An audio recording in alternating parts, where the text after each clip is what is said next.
On continue avec la sagesse de Rabbi Nachman sur le sujet du but de ce monde.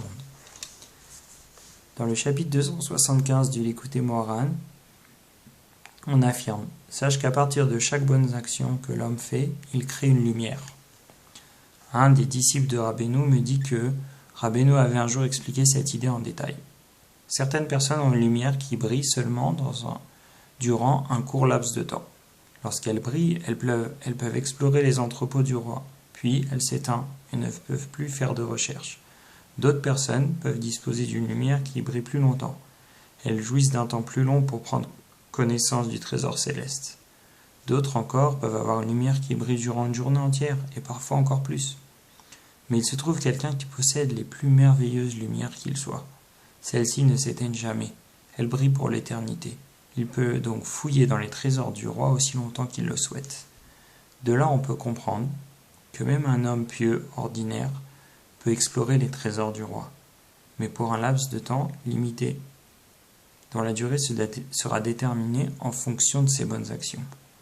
Mais cela représente déjà en soi un merveilleux privilège. Il est possible durant ce court laps de temps de trouver de précieux trésors dont il sera possible de jouir dans le monde futur pour l'éternité. Toute la vie future est déterminée par ce que l'on trouve durant ce laps de temps d'exploration. Si on a le mérite de disposer de plus de temps grâce à la lumière de ses bonnes actions, on pourra certainement faire plus de découvertes dans le trésor du roi. Tout est lié à la durée de la lumière. Donc voilà, ici il nous dit, dans ce monde-ci, en fait, qu'est-ce qu'on fait? En faisant des bonnes actions, on acquiert du temps qui va nous permettre de voir le trésor du roi. Un petit peu de temps, plus de temps, chacun en fonction de ses bonnes actions, il va pouvoir voir le trésor du roi. Et ça, c'est ça son monde futur. Ça veut dire quoi? C'est dire la conscience d'Hachem qu'il a acquis dans ce monde-ci. C'est quoi le trésor du roi? C'est la conscience d'Hachem. La conscience d'Hachem qu'il a acquis dans ce monde-ci, c'est ça qu'il aura dans le monde futur.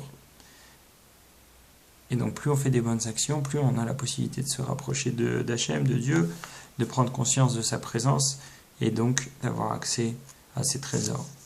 La lumière d'un grand tzaddik ne s'éteint jamais. Son exploration dans les trésors du roi peuvent se prolonger indéfiniment. Il existe dans cette notion un sens beaucoup plus profond, mais ce que nous présentons ici est déjà largement suffisant. Donc le tzaddik, lui, il a accès tout le temps au trésor du roi. Et donc lui, il a une conscience de Dieu qui est immense. Donc nous, à travers nos bonnes actions, on peut aussi acquérir cette conscience, on peut avoir accès au trésor du roi, et aussi en s'attachant au tzaddik qui lui a toujours cette conscience, alors on peut aussi acquérir cette conscience. Bon courage.